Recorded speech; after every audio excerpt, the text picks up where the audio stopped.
There it is. Oh, fuck, I just gave it away. Hello, Jacksonites. Apologies for the long delay. I only had split days off last week because my store was going through inventory. Out. So, I'm back to more or less my regular schedule. And today, I have a very special video planned. So, lately, I've been feeling the need to talk about some classic Universal monster movies. I am a Universal monster movie fan. I did grow up with some of those movies.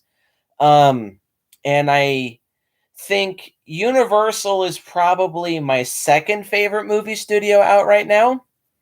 They used to be my favorite, but despite saying that, I do still say the last 10 or 15 years, Universal has really just kind of been taking two steps forward, one step back with their content. It seems like whenever they put out something that's good, they make one or two mistakes that fucks them over. But still, in the heyday of Universal in the 19 sort of 20s, but mostly in the 30s, 40s, and the 50s, Universal was a gigantic horror and monster movie making machine. And we owe so much of today's modern horror to all of those Universal classics throughout the 30s to the 50s. If it wasn't for the original Bela Lugosi Dracula film, we probably wouldn't have had the Francis Ford Coppola Dracula film. Or if there wasn't Frankenstein from 1931, we wouldn't have Kenneth Branagh's Frankenstein from 1994. We owe a lot of classic modern horror to classic Universal. So, while I wanted to rank all of the classic Universal monster movies, I do still want to do that, but at the moment, I don't own every single main Universal monster movie franchise. So that's going to have to wait till a different day, maybe closer to Halloween. But I do own my favorite franchise from the classic Universal series, and I own every single movie of my favorite classic Universal monster, aside from the Creature from Black Lagoon. That, of course, being The Mummy. I am a diehard Mummy fan. I love ancient Egyptian mythology. I love Egyptology. I've always been a fan of that stuff, and the Mummy films have always resonated with me on a very personal level. So joining me today, Lord Hellhound from the Horror Metal channel. Yo.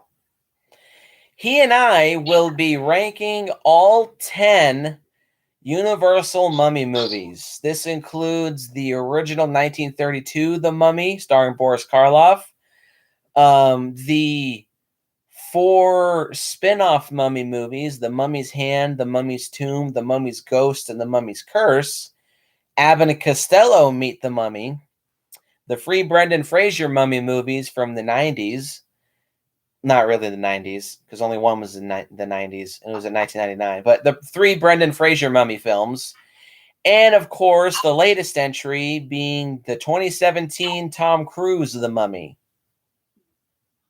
I keep forgetting that's a thing. Same here.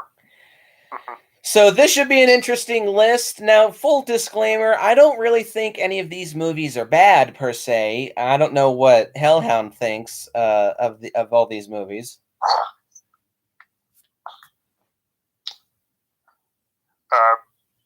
Guess we'll find out. So yeah, I don't think any of these movies are bad per se. Like even my least favorite of all these, like it's not necessarily a bad movie. Like I've seen way worse. So this may be a bit more of a biased opinion, but I'm just a big Mummy fan, and I think these movies are, like, even the weaker ones in this series, I think they do hold a special place to myself. And it also contributed to arguably my favorite segment, aside from the George Romero Dead reviews, of my favorite season of James Rolfe's Cinemassacre's Monster Madness, being Sequelathon 2. the first batch of reviews were the classic Universal Mummy movies. I think those are my favorites. And yeah, so Lord Hellhound is my guest, so he can go first with your number 10. I can only imagine. Well, I guess my number 10 will probably have to be that 2017 The Mummy with Tom Cruise. Why am I not surprised? Yeah. Word from our sponsor. You know, it wasn't like terrible. It wasn't like completely unwatchable. You know, I think I liked it a little better than most people did, at least. But like as a mummy movie, like a movie with the title The Mummy, and especially what's supposed to be the beginning of a cinematic universe with the Universal monsters getting an update as a reboot, I think it kind of failed miserably when it came to that. It had a few okay ideas, but overall, I think it was kind of more middle of the road. I didn't totally despise it, but I didn't like it really a lot either. It was just kind of like in the middle for me. I think it could have been a lot better, but I guess it could have also been a lot worse. But yeah, if they called it something else, I think I probably would have appreciated it more. But as a mummy movie, I think it just fell short overall. Well, my least favorite, my number 10, has got to be The Mummy's Tomb, the second of the 4 spin-off Karras mummy movies. Karras, of course, being the name of the actual mummy. The Mummy's Tomb has got to be one of the cheapest and most cash grab lazy sequels I have ever seen in my entire life. Now, The Mummy's Hand, its predecessor, obviously was a fairly big success, so it's only natural that they would want to see. Even back in the 40s, if a horror movie is really successful, of course it's going to be getting sequels. But can you do a better sequel than this? My main issue with The Mummy's Tomb. So, one big, no pun intended, Universal flaw with a lot of classic Universal horror films is that they're all very short and they always have extremely anticlimactic endings. Even the really good ones don't tend to have great endings.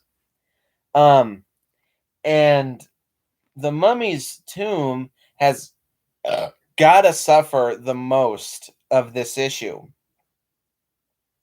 It's already only an hour long. It's only 1 hour and maybe 37 seconds long. But not just that, it opens with an 11-minute segment of stock footage from the first 2 Mummy films, from 32 and The Mummy's Hand. 11 minutes. That's nearly 20% of a 1 hour long film. So if you take out all that, the movie's barely 50 minutes long. And at its current core, it's just there to raise up the body count for the series. Because Karras is simply sent on a mission 30 years after the events of its predecessor to kill off the remaining members of the expedition that unearthed Karras and his bride. Whoop-de-doo. I guess if you're obviously if you're a classic Universal Monster Movies fan, you can check this movie out, but this is definitely a watch once type film. It gives you so little and it adds so little to the franchise. I think this is the closest that the Mummy series gets to pissing me off. Cuz with these movies, I don't necessarily, well, I mean I do. But if you tell a good story, even if the movie is short, I can give it an excuse. But here, there's really nothing that this movie adds to the series other than just upping the body count. Oh, and also introducing Lon Chaney Jr. playing the role of Karras. Other than that, it's as bland, generic, and uninspired as you can get.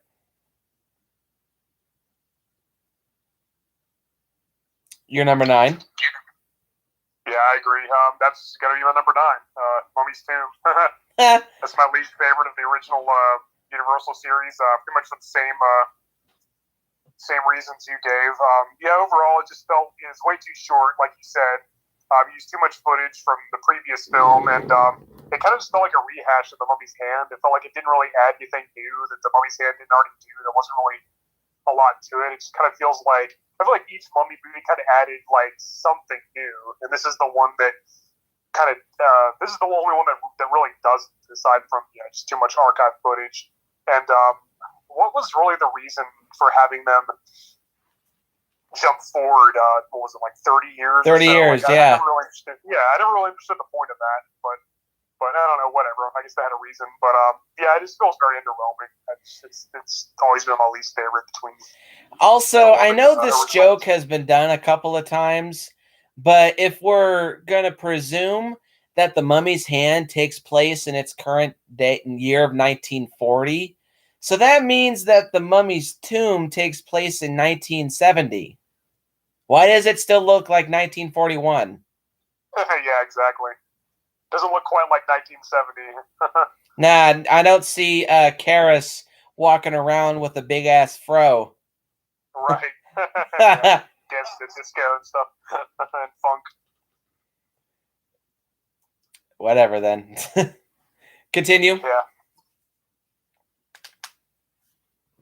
Or is that all you had to say? Yeah, that covers it.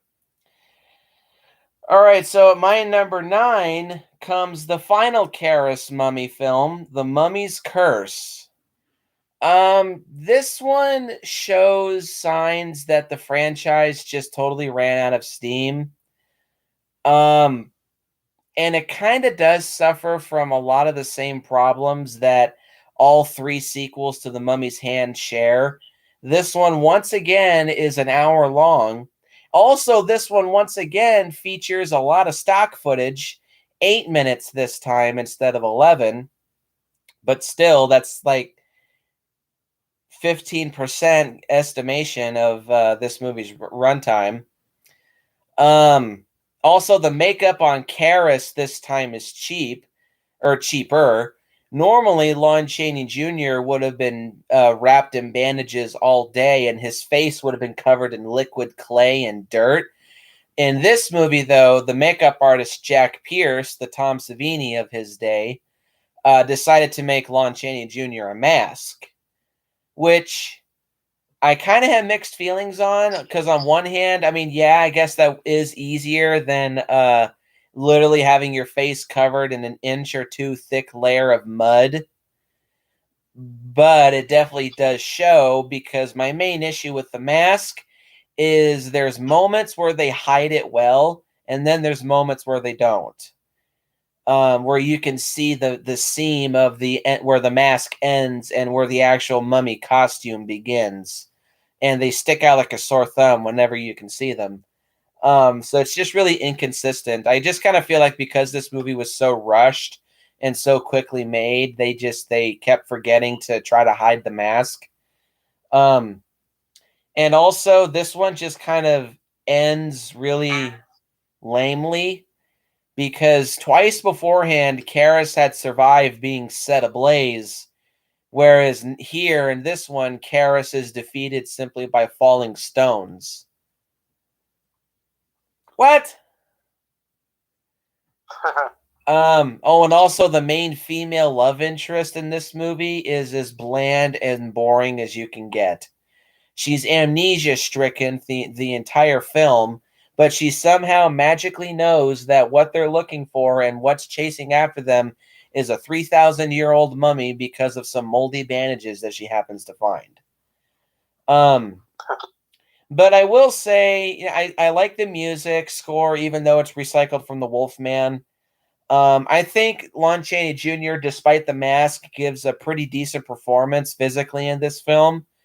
I like the Louisiana swamp setting. It kind of changes the pace, because if you're watching all these movies in order, including the Boris Karloff film, it just gets kind of tiring seeing desert sunnyscape landscapes, whereas this one is a swamp setting, so it's a bit refreshing. I just also like the Louisiana Cajun vibe that this movie has. It's kind of an interesting mix of Egyptian stuff and Louisiana Cajun stuff. It's an interesting mix, but it still feels kind of it still feels kind of fun. And there are some creepy scenes with Kara stalking about, but this one's just, it's kind of a stale ending to the series. And it gives its title monster a very underwhelming end to the series.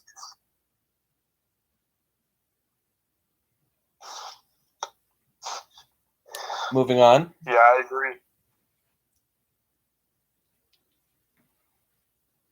And yeah, I agree, and that's why the Mummy's Curse is my choice as well for my number 8.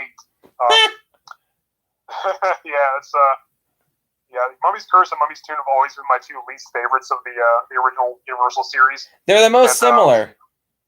Yeah, they are, and yeah, like Mummy's Tomb, it doesn't really add a whole lot new to this franchise either. I did kind of like the idea of the reincarnation of Princess Ananka kind of doing her thing, but it could have been executed a little better, and I don't know, some parts were kind of lame. Yeah, it's just pretty underwhelming. It also feels way too short. The scene when she rises from the swamp in her mummy form, that's a creepy shot. Yeah, that was cool. I like that. And I also like you said, I like how it takes place in the Louisiana swamp, even though the ending of the previous film was in New England, Massachusetts. Yeah. Yeah, that doesn't really make a lot of sense, but whatever. I don't know how he got from Massachusetts to Louisiana. Yeah, and it also takes place. They say he sank in the swamp like 20 years ago or something. 25. So. Oh yeah. Oh yeah. Well, there you go. So what does this take place in 95? Yeah, this would be 95. Where's the free AOL discs? Yeah, exactly. And the Pogs. Nirvana albums. But yeah, it's yeah, I don't know how that happens, but that's even more of a stretch than Mummy's Tomb being take place in the 70s. But yeah, anyway, yeah, I did like the idea of the Princess Ananka character reincarnation. I like the setting, I like the music,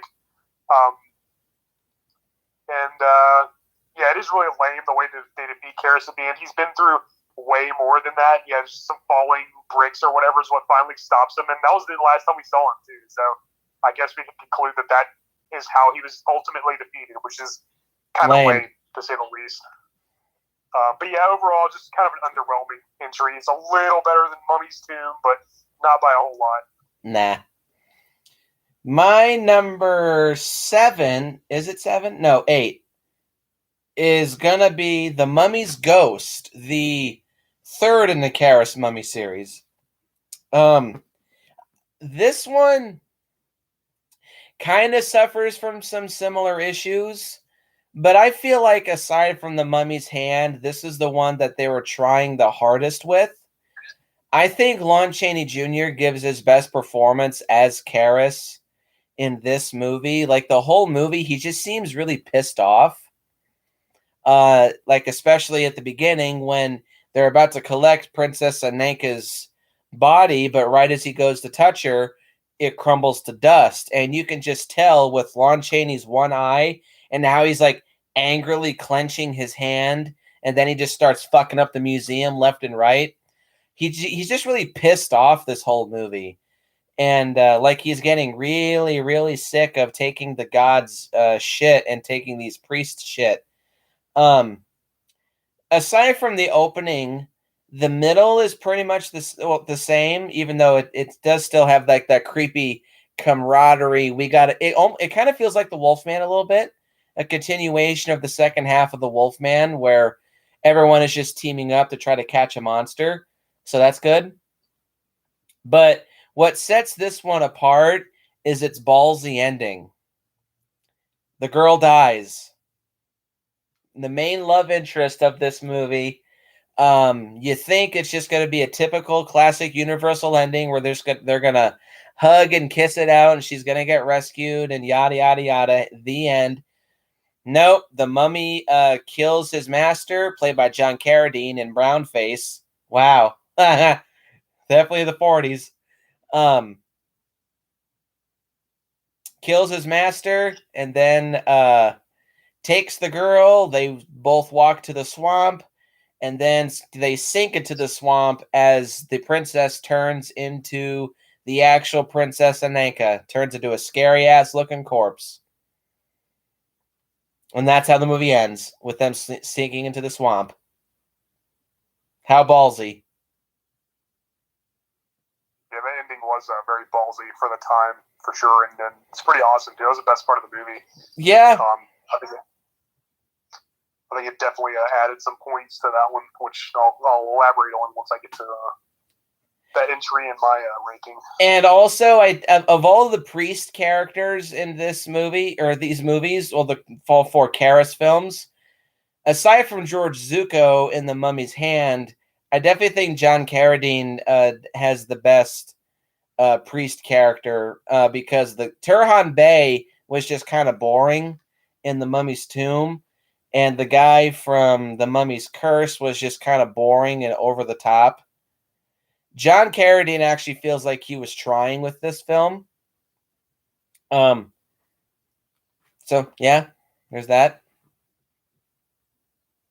I also just like John Carradine. I've always liked John Carradine's voice. It's just a pleasant sound to listen to, and I even think I think he's very underrated as Dracula. A lot of people like to say, "Hey, he's not as good as Bela Lugosi." I think he was good in his own way, but also I think John Carradine was just kind of cut off at the knees, so he wasn't really able to live up to Lugosi.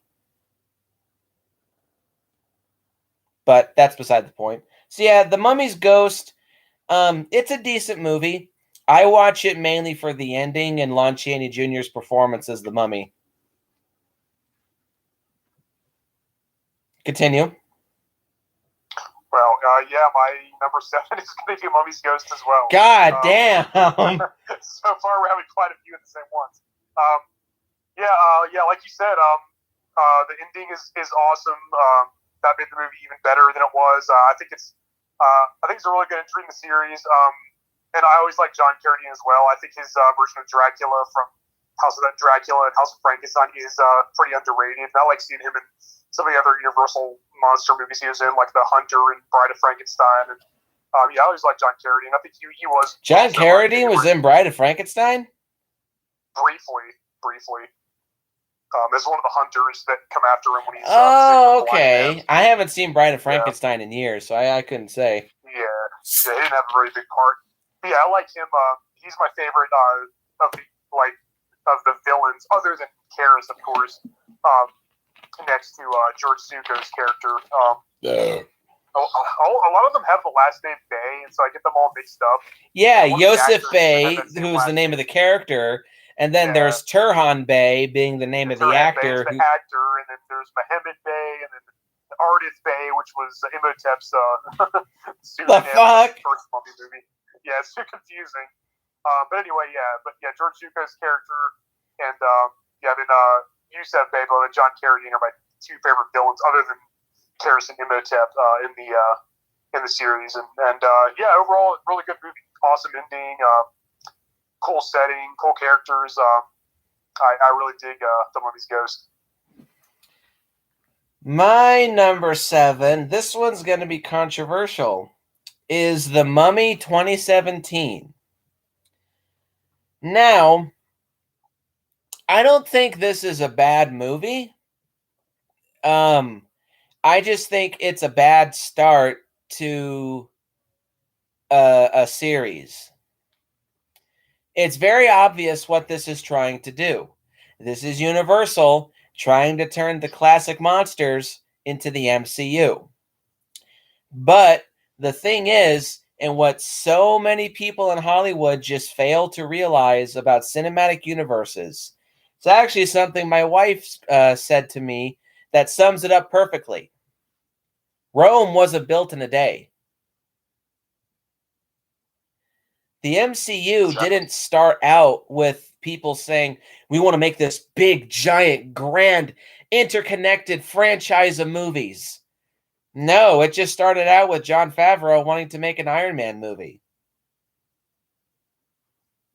That's it. And then he made a sequel, and then the Hulk, and then Thor, and they slowly built the franchise into something more big and grand. It didn't start out with big intentions.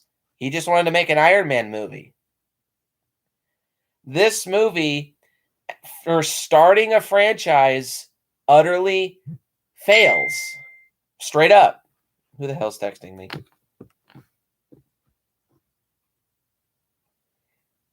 Oh, it's my brother. Sorry. And that is just something that Hollywood needs to stop doing. They need to stop trying to copy Marvel, and they need to stop trying to copy what Disney does with its franchises. It just doesn't work. Well, no, it can work, but you can't force it. This movie is trying so desperately to force a franchise, and it just doesn't work. This is something that, much as I love the DC Extended Universe, I do think that's the best superhero franchise out right now. Batman versus Superman suffers greatly because of one thing. Well, a few things, but one thing that it suffers greatly from. There's quite a few scenes where the movie stops, literally, to focus on something to set up a future sequel or spinoff. This movie does that in droves. Ooh, are we going to have a Russell Crowe Jekyll and Hyde movie? Ooh, are we going to have maybe a spin-off Wolfman movie? Are we going to have a prequel Mummy movie set in the distant past? Are we going to have this? Are we going to have that? And let's throw in an Easter egg to the original 1999 Mummy movie, just for the hell of it. Just to remind you of what you're not watching. Now, Tom Cruise, he's not bad, but I can't help but feel like he was just miscast. There's some decent action scenes. There is some good ideas thrown in here. And I do think the new Mummy that's introduced is creepy and threatening in her own way. But she just kind of lacks... She has the menace, but she really lacks charisma. She just feels like she's playing a menacing part. She's playing it well, but there's no character to it. She's just a generic evil sorceress or bad guy. And the painfully bullshit give us a franchise ending drives me crazy every time I watch this movie. So I'm just going to sum this movie up simply just, it was a misfire. Universal so desperately wants to start their own MCU, but like my wife says, people just need to realize Rome wasn't built in a day. You can't if you try to force something to work, the more it's just not going to work. It's as simple as that. Yeah, I agree completely. I thought the same exact thing. Yeah, Amunet was, or at least she could have been a much more interesting villainess, but I don't know. A lot of it just fell flat. And yeah, the fact that they just were so hell-bent on just making it a preview for future movies and instead of just making a focused, straightforward... It takes away from the focus. It's called The Mummy, not possible Universal stuff plus The Mummy. Right, exactly. Yeah, it did have a lot of the same problems as Batman vs. Superman. Just too many scenes saying, this is going to be followed up on a future movie. It's like, just make this movie first and maybe have, I don't know, a couple Easter eggs or two, at the end or something. Yeah, that's what I was thinking. On tangents, and yeah, Tom Cruise, I don't know. It just could have been a lot better. And I was really excited because I was like, oh, good, all the Universal monsters are going to come back and make a cinematic universe. And it's funny how, everybody's trying to cash in on the MCU when, hell, the Universal monsters were the ones who did the very first cinematic universe ever. Yep. Which is funny because now they're now the Universal monsters are trying to cash in on Marvel. It's like, but if they just try to be their own thing instead of catching up to what Marvel's doing, it would have been way better. And I saw the movie, I was like, yeah, this is just disappointing. This could have been off to a lousy start. Once again, I want to reiterate, I don't think it's a bad movie, but it is a bad start to a franchise. Right, yeah, I agree. Now, from here on out, these are all movies that I don't really see myself returning. Jesus. I don't see myself returning to the previous 4 installments on this, except maybe 2017, just to try to give it a rewatch. But from here on out, these are all movies that I have seen, except for one, multiple times. And from here on out, these are all movies that I do recommend and I do enjoy. But starting off with the weakest of those, after Lord Hellhound, you can go. What's next? You're number 6. Well, yeah, I agree. This top 6, I actually do like all these movies. It was kind of difficult to rank them from here. But, gosh, after some careful consideration, my number 6, sorry to say, I think is going to have to be Tomb of the Dragon Emperor. So's mine. Oh, good. Perfect. What are the odds? But, yeah, I liked it. I mean, I enjoyed it for what it was, but I think it definitely is the weakest of the Brendan Fraser late 90s, whatever, reboot trilogy. There are things I like about it. I think it's kind of grown on me, the fact that it wasn't Imhotep yet again. It was a brand new villain, this time played by Jet Li. I kind of liked that they did do something different. It wasn't just the same thing yet again. But it just feels like, I don't know, when you have all 3 movies together, this one just really pales in comparison to the other 2. It just feels cheaper. The son character, Alex, this time he's played by Luke Ford. And Dickhead. I remember thinking in the theater, I was like, he looks older than his parents, but whatever. Maria Dickhead. Bello replaces Rachel. Yeah. Maria Bello replaces Rachel Weisz as Phoebe, Rick's wife. And I've seen Maria Bello in other movies, and she's a good actress, but it just did not feel the same. The fact that they had to replace Rachel Weisz, I think, was, I guess she didn't want to return or whatever her reason was. But yeah, I was going to ask, is there a reason she didn't return? Yeah, I heard that she didn't like the script, and I also heard that she was busy with another movie. I don't know which one's true, but either way, I think it hurts the movie, the fact that she's not there. It does not feel like the same character. Maria Bello, I think, with all due respect, I think she does try her best, but it really just does not feel like the same character at all, and it feels like something's sorely missing. John Hannah's back as Jonathan, her brother. Gotta have him, of course. Yeah, exactly. Yeah, he's funny, and Brendan Fraser doesn't seem quite as like badass this time. I guess he's supposed to be so much older. Overall, yeah, it's not a bad movie. I like it. I do enjoy it for what it is. But when you have all 3 of them together, I think this one just isn't nearly as good as the first 2. It's just it falls short. And it's unfortunate that it had to flop or whatever, because I would have loved a part 4 instead of the 2017 reboot with Tom Cruise. I would have much rather we had a part 4 of this series, because I really do like these movies. But I can at the same time, I can kind of see why they kind of gave up on it. Though it is unfortunate. But having said that, I do still like the movie. It's just very, very flawed, and I think it's kind of grown on me since I saw it. But it definitely has its problems. But I do enjoy it overall. Well, it kind of seems like Universal might be teasing us with a possible 4th Brendan Fraser Mummy film. So of course I would love to see that. Just bring back Arnold Vosloo. We got to have Imhotep. Yeah, it'd be great if Imhotep returned. It's funny because the 2017 Tom Cruise movie kind of felt more like the Brendan Fraser movies than it did the original Universal version anyway. So that could have been a part 4 if they just had Brendan Fraser return, and then it could still be Ahmed, and it'd be cool if Imhotep was there too. But oh well.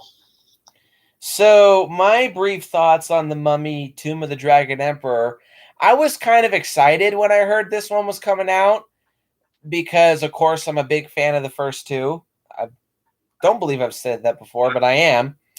But I was excited. I remember sitting down and watching it and being extremely mixed. I was disappointed with the lack of Rachel Weisz. I was disappointed with the lack of Imhotep. But looking past that, The Mummy, Tomb of the Dragon Emperor, I don't think it's a bad movie. It has some really good moments to it. It's got some decent humor.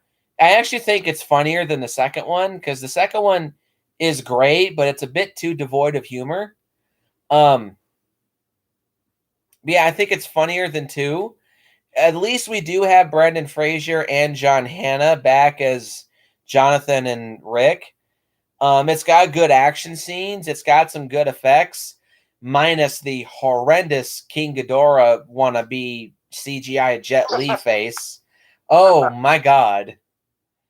I think the best aspect of this movie, though, it introduces a really interesting mythology. It's got a bit of a more eerie mummy mythology to this film, in my opinion. Because Jet Li, the effects on him are bad, but Jet Li makes a pretty decent villain.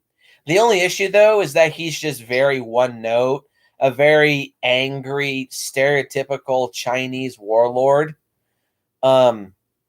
But aside from that, I don't think The Mummy, Tomb of the Dragon Emperor is a bad movie. It's got good effects. It's got some fun action scenes, some good humor, and a really good mythology showcased here that I think could have made for a fourth Chinese-oriented sequel, or Peru, as they teased in the very end of the film. In Peru, mummies were discovered the next year, as the final scene showcases. It's fucking stupid, but... yeah, this movie's all right. It definitely is the weakest of the three Brendan Fraser mummy films, but again, I don't think it's as bad as everyone makes it out to be. Your number 5? This is where it got really difficult to rank because, like I said, I do like all these movies, so it's kind of hard to pick one or the other. But for number 5, I think I'm gonna have to go with Abbott Costello Meet the Mummy. Me too. What the fuck? Oh wow! Did you like read my damn list while I was gone? Seems like it. Yeah, wow. Yeah, great minds think alike, I guess. But I mean, I guess. Damn. Yeah, wow. So growing up, I was a huge fan of the Universal monster movies. They were among some of the first horror movies I ever saw. They may or may not have got me into horror. And I was also a huge fan of Abbott Costello.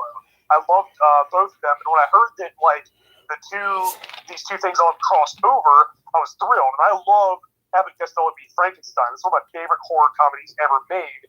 And so when I saw Abbott Costello Meet the Mummy, I was really excited. And it is a good movie. It's really funny. It's almost, it's not quite as good as Abbott Costello Meet Frankenstein, but at the same time, this was one of their last movies that they ever did. I think there's only one other movie they did together after this. I think Meet the Invisible Man came out in 1953. Yeah, I think you're right. I think Meet the Mummy was 1955, I believe.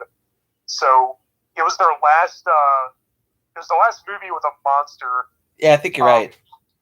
Yeah, and then it wasn't actually technically Karis. It was actually Clarice. Clarice, which is so stupid. Yeah, played by the stuntman Eddie Parker. So Lon Chaney Jr. wasn't in it, and it wasn't even the same mummy technically. But yeah, still a very funny movie. Not really any connection with the other mummy movies. Really, has some funny villains. Has some really humorous scenes. I think my favorite part is when one of them, I think it's Abbott, who's dressed like the mummy, and then Costello thinks it's the real mummy. That makes me laugh hysterically. Other than that, it's not as good as Meet Frankenstein, and it was, like I said, it's one of their last movies they did together. I think they were kind of running out of ideas, but still really, really good. And I still like it a lot. But I think it is going to be my number 5. Well, my thoughts on Abbott and Costello Meet the Mummy. Controversial opinion, I actually like this one more than Meet Frankenstein. For one simple reason. There's only one monster. Because I actually think a big issue that Abbott and Costello Meet Frankenstein has, there's too many monsters. There's too many monsters running around. The seriousness of the monsters, in my opinion, kind of clashes and interferes with the slapstick jokiness of Abbott and Costello. They don't really give them a lot of time to play around and joke around and do their usual funny gag shtick. It's just them running around avoiding monsters. Now, it's funny, but here with Meet the Mummy, because most of the villains are human, but there's also only one monster, that just allows them a lot more wiggle room to play around with. Hey, the meat's on fire! Punk. Hey, the meat's still on fire! Punk.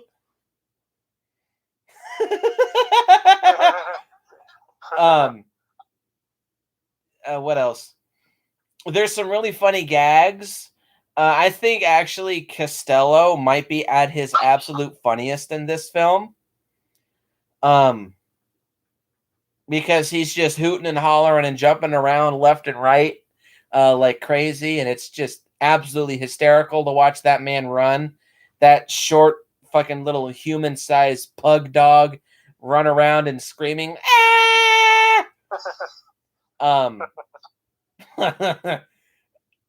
Yeah, this movie's a riot. It's nothing super special, but if you want to... Oh, and this movie's not scary in the slightest. At least Abbott and Costello Meet Frankenstein has kind of a spooky atmosphere to it. This movie is not scary in the slightest. This is just a pure comedy. This one's funny. You can just sit down. It's an hour and 20 minutes long. It's not too long. It's not too short. It tells a good enough story to be funny and to be entertaining. Sure, it has an anticlimactic ending, but what Universal monster movie doesn't? Yeah. Well, classic one, that is. Next. Yeah, I agree. So my number 4, again, this is really difficult because my number 4 and my number 3 are almost a tie. It's that close. I like them both, and like for totally different reasons. But yeah, as much as it pains me to have to pick between the two, I think I am going to have to go with The Mummy's Hand. My God, dude, did you fucking read my list? Mine is too. Are you serious? Yes, The Mummy's Hand. Yeah, what are the odds of that? The only one we had different so far was where we ranked the 2017 film. That was it. Other than that, our list is identical. But anyway, yeah, this was the first one to feature the mummy Karras. Whom idolizes the more cliche public image of the mummy. A wrapped up, mute, limping killer mummy that strangles you to death. This is the one that creates the cliche killer mummy image that the public sees today. Yeah, this is the one that started that whole thing. Yeah, a lot of people seem to think. I always hear people say, "Oh yeah, the original 1932 movie Boris Karloff, that was just a mummy moving slowly and limping and wrapped in bandages." Like, no, not at all. That had one very brief scene of that. You didn't even really see it. So this is the movie that started that whole cliche, like you said. It's the only one featuring Tom Tyler. It's the first one with Karras. It's the first giant of a man. Yeah, he is. Yeah, all the same characters that were in that returned in Mummies 2. Steve Banning, Babe Jensen, and all them. I always thought Babe Jensen was kind of similar. Wallace Ford, I think is the actor's name, was kind of similar to Costello in some ways. But, yeah, Babe and Steve, to quote James Rolfe, they're like a poor man's Abbott and Costello. But actually, I think I like their chemistry a little bit more than Abbott and Costello. They're just constantly doing their funny shtick back and forth. But these two can actually sit down and have some drama and chemistry between them to make them feel not just like a comedy duo, but just like a legit duo. Yeah, I know exactly what you mean. And yeah, like speaking of comedy, this one definitely ups the comedy and the action, whereas the first movie was more of a straightforward, like creepy horror movie. This one, it feels more adventurous and more humorous and stuff. It's interesting because it has like the same Karras pretty much has the same backstory as Imhotep, like a few minor changes. Yeah. Instead of the scroll of Thoth or whatever, the scroll of life, it's the Ten of Leaves. There's a few minor changes. They even use stock footage from the first mummy, from when Imhotep's mummification. This time it's just Karras. They did use stock footage from the original Mummy movie, but they replaced. They put Tom Tyler's face in. They just kept Karloff in the wide shots as to where you couldn't really tell if it was Karloff's face. The only reason that I know the difference, though, is because Boris Karloff was a skinny-ass dude and Tom Tyler was a power lifter. So you can obviously tell, even in the far-away shots, that's skinny-ass Boris Karloff. Yeah, it's quite a bit different body type there. It's pretty obvious when you watch it now. But audiences in 1940 probably didn't notice. At least I'm going to assume they didn't. But who knows? But anyway, yeah, it's a great movie. It's my favorite of the Karras films, obviously. Great storyline, great characters, great scenery, ancient Egypt and stuff. Or well, not ancient Egypt, but not even present Egypt, but 1940 Egypt, I guess. Great movie. Yeah, it's introduction to Karras. It's the only one to feature Tom Tyler. It's the first one to feature George Zuko as Ando Heb, my favorite villain other than one of the actual mummy characters. Great movie. I highly recommend it. The Mummy's Hand is an interesting movie because every time I watch it, coming off of the 32 film, it kind of does give me a little bit of whiplash because I've always said it's a damn shame that the original Boris Karloff Mummy movie never got a sequel. But if you just watch this movie alone without rewatching the Boris Karloff film, this is a damn fine movie. It's a classic. It feels like a more feature-length version of a film serial episode. Feels like the pilot episode to a film serial series, which I guess you could call the Karras Mummy movies a film serial series, which those were pretty much like, to explain a film serial. Film serials back in the 30s, 40s, and 50s were pretty much like short TV shows before TV shows existed. Each episode spanned 10 to 15 to maybe 20 minutes apiece, and they usually ended on a cliffhanger, and they spanned 10 to 15 episodes a serial, or for like the entire series. And they usually added up, like one of the most famous examples is The Phantom Creeps, starring Bela Lugosi. That was a 12-part film serial made by Universal back in the 1930s. Those movies had a far lower budget than a typical film, but because they were made so quickly, that didn't really show. But yeah, this feels like a pilot episode to a film serial series, and as a pilot, it's really, really solid. It introduces, yes, Karras and his backstory are just pretty much like Diet Imhotep. And it's kind of disappointing to see a badass, creepy, all-powerful, resurrected mummy that is Imhotep to then Karras, who's just a pawn of a cult.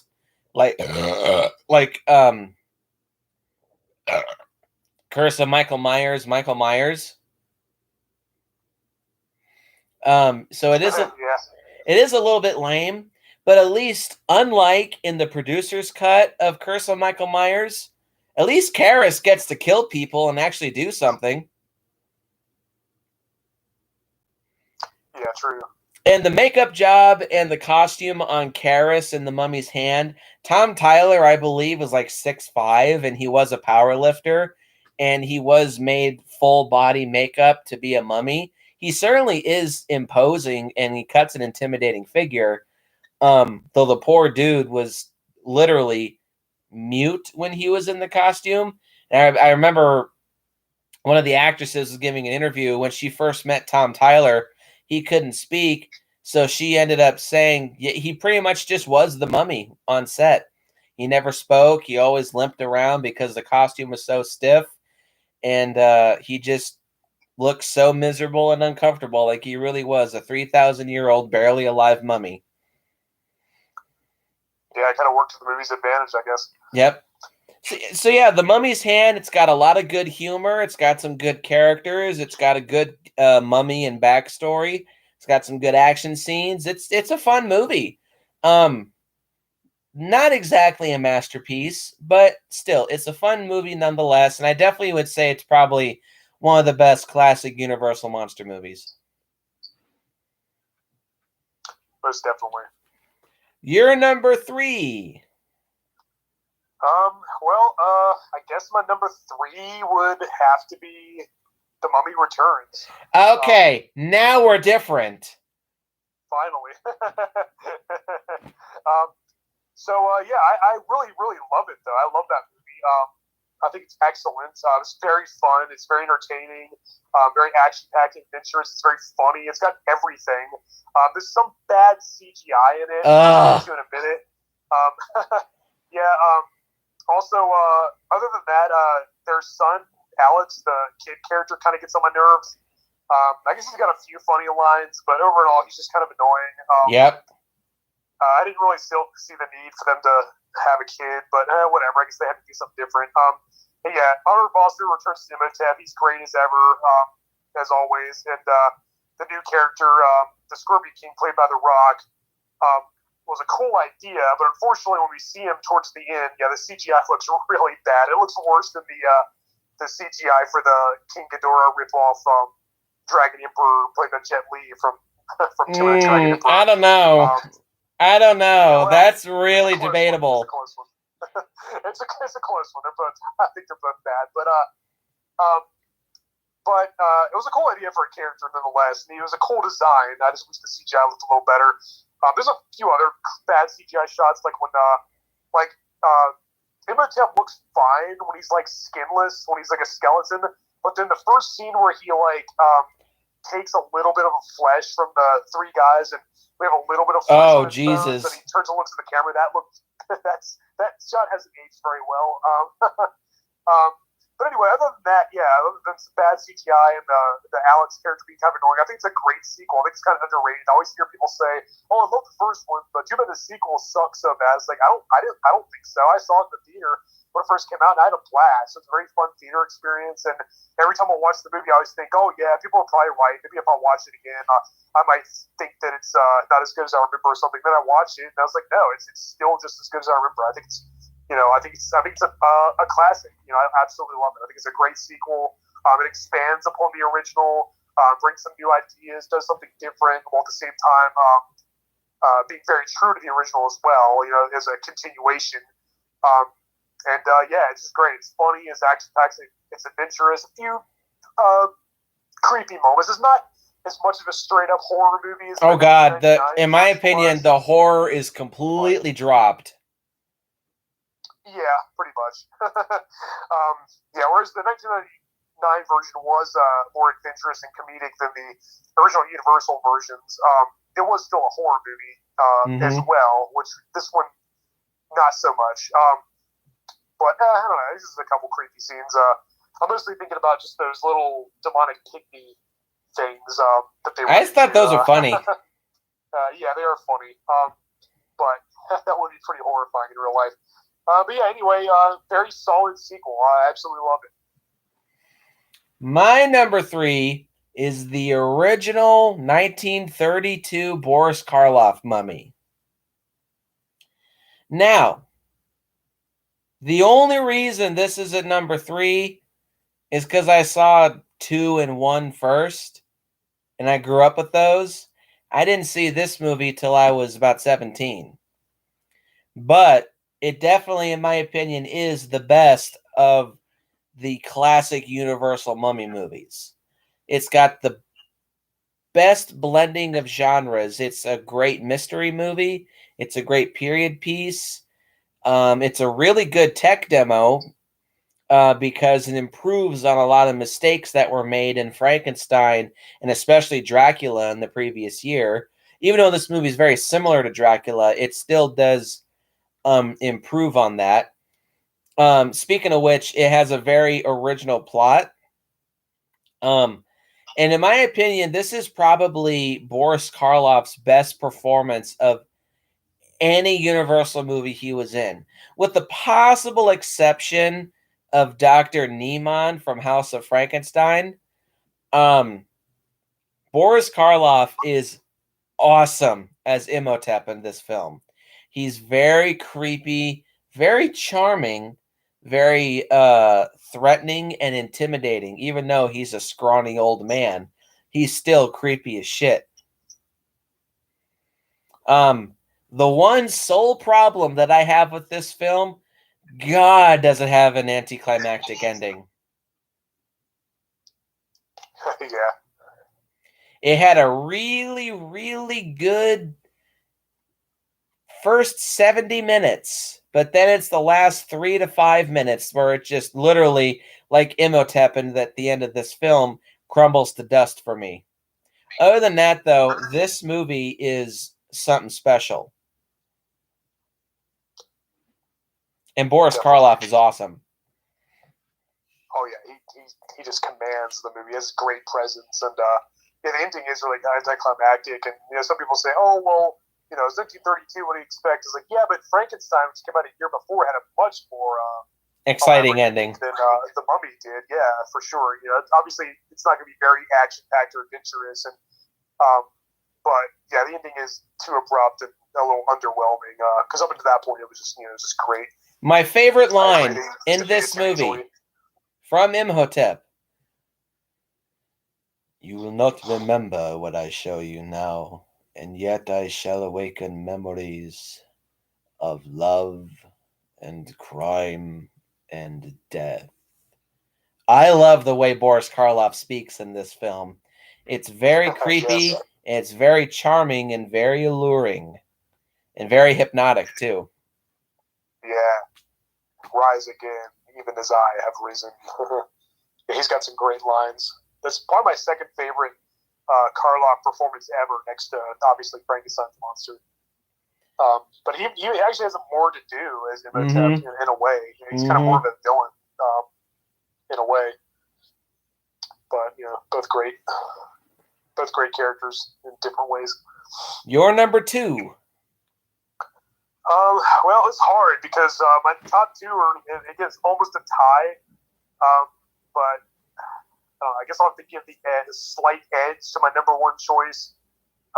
Only because it's more nostalgic for me, and I saw it years ago, way before this movie came out. But they're, like I said, it's very close. They're almost a tie. I love them both in different ways. But my number 2, I guess, is going to have to be The Mummy from 1999, with Brendan Fraser and Arnold Vosloo and all that. I freaking love it. It's very, very. It's way more entertaining than the original Universal Mummy movies. Obviously, there's a lot more to it. It's a lot more fun, exciting, more adventurous, more action-packed. It's funnier.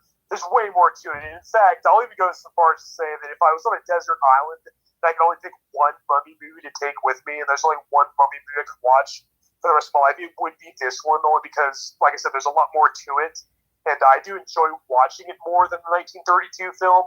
I just think that, that film is a little more of a straightforward horror movie, which is what I like, whereas, the 1999 Brendan Fraser movie is more action comedy, but some genuinely creepy scenes as well. But I love them both in different ways, and I did see the original first, so maybe that has something to do with it. But I did really love this movie. I did watch it when it first came out. I didn't see it in the theaters, but I watched it as soon as it came to video. I rented it from the video store, and my dad watched it. I absolutely loved it. I still love it to this day. Arnold Vosloo is great as Imhotep. He's just amazing. A lot of people don't like Brendan Fraser, but say what you will about Fraser, I think he's great as the protagonist in these movies anyway. I think he's great. I don't understand the hate for him. I don't either, because it seems like nowadays everybody just loves Brendan Fraser. Yeah, exactly. Yeah, I don't know, but to anybody out there who dislikes Brendan Fraser, he knows what I like. Sit in your angry masturbation corner and just shut the fuck up. Yes, precisely. But regardless, he's great in these movies, for sure. He's very badass. He's kind of an action hero. Kind of reminds me of Indiana Jones a little bit. Mm-hmm. And yeah, he's just great. The whole cast is great. John Hannah is, or William Hannah, whatever his name is John Hannah. Jonathan, Rachel. Yeah, John Hannah. Yeah. Rachel Weisz as Evie. They're all great. Arnold Vosloo, like I already said. Yeah, great cast, great characters. Pretty good special effects. I think most of them have aged pretty well. Obviously, there's some shots that look kind of bad, but I think as far as 1999 CGI goes, I think it still holds up fairly well today overall. And yeah, so generally creepy scenes. Those damn bugs that burrow into your skin, scarabs, or whatever they are. Yeah, those are just those are just horrible. But yeah, some other pretty creepy, unsettling, suspenseful scenes as well. This movie's got everything. It's kind of scary. It's funny. It's action packed. It's adventurous. It's got everything. And like I said, if I choose between, I would rather watch this one than the 1932 one overall, because it's just awesome. I absolutely love it. I have nothing bad to say about it, really. My number 2 is going to be The Mummy Returns. I have a shit ton of nostalgia for this movie. This is one of my favorite sequels of all time, one of my favorite Universal movies of all time. I love the shit out of this movie. I love the action scenes. The music is spectacular, especially like the opening theme when they're introducing the Scorpion King's army. Oh, it's just so damn cool. Imhotep is awesome.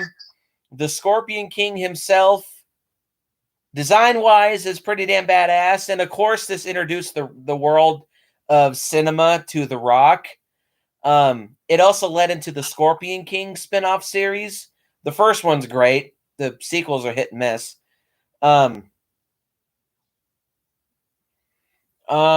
This is just and it includes something that people don't talk a whole lot about, actually at all, I don't think.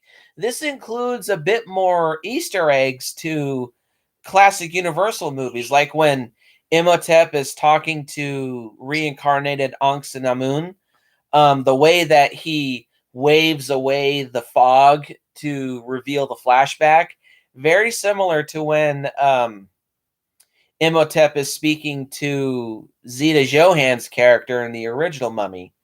And again, great production value, really good. Well, the two biggest problems with this movie: Alex is annoying. Matter of fact, his dumbass causes the entire movie to take place. If he had just kept his damn hands off that bracelet, wouldn't have had a movie. Little brat. Yep. And yeah, he's annoying as fuck. And 2, the biggest problem with this movie is its horrendously dated CGI. Holy shit. I see what they were doing.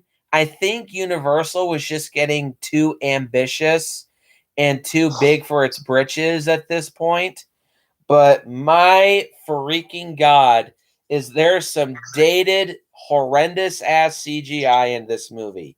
Number one of which being that is the Scorpion King at the very end, where it's literally the Rock's face onto the body of a human hybrid scorpion monster. It's bad. 2001, sure, because CGI was still very much in its infancy at this point. So I can cut it a little bit of slack, but damn, there is some dated ass CGI in this movie. But the Scorpion King himself makes for an intimidating villain, and I really like the design. It's a really good giant monstrous scorpion thing. The CGI rock face is what kills it, though. Yeah, I was pretty mad. But aside from that, The Mummy Returns is one badass sequel, and is one of my favorite sequels of all time. And yes, it drops the horror, but I think in some ways it is a bit of a better action movie than the first Brendan Fraser Mummy film. Big words, I know, but and also, yeah, like what he was saying, it's a great continuation of the first movie. Like, you go back to a couple scenes from the previous movie to get more context into them, and it turns Evie into more of a badass female character. Props. Yeah, I'll agree with that. She definitely was. So you're number 1. It'll be the original 1932 classic. It's hard to say what would have happened if I had seen, if I had seen the 1999 reboot first. It's really hard to say. I mean, who knows? Maybe I would like that better. And in a way, I do like that one better. Like I said, Desert Island, I would pick the 1999 one because it is way more entertaining. There's just more to it. There's more going on. It has more. It's horror and action and comedy. And I really love them both equally. But like for ranking lists, I like to, I don't like there to be ties just for, clarity's sake or whatever. Because they're both great in different ways. I really do love them both just about equally. But Hello. Edge to the 1932 classic because it's the one that started it all. It invented the Imhotep character. Boris Karloff is great presence. And yeah, it's not a very entertaining or action-packed movie, obviously. Go figure, it's 1932. But Imhotep's such a creepy villain, and you kind of sympathize with him a little bit too. Like, you know, he's not just some diabolical, cackling mastermind that wants to take over the world. He's supposed to reincarnate or resurrect his lost love girlfriend. You know, it's not just revenge or something. It's kind of a love story too, which is interesting. It kind of makes him a little more fleshed out than most other villains. He's just a great character. He really has a commanding presence. It's very mysterious and menacing, and the rest of the characters are good too. You know, it is a slow burn. Except David Manners. To it. Ugh. Yeah. Yeah. But yeah, great movie. A lot of awesome scenes of Egypt. Always loved Egyptian themed movies and stuff. So yeah, really cool, great villain. But like I said, I do love the 1999 movie probably just as much. It's really close. And yeah, again, if I had seen that first, maybe I would prefer it. Who knows? But they're both great in different ways to me. But just for the hell of it, just to rank them properly, I will say my number one probably is the 1932 version overall.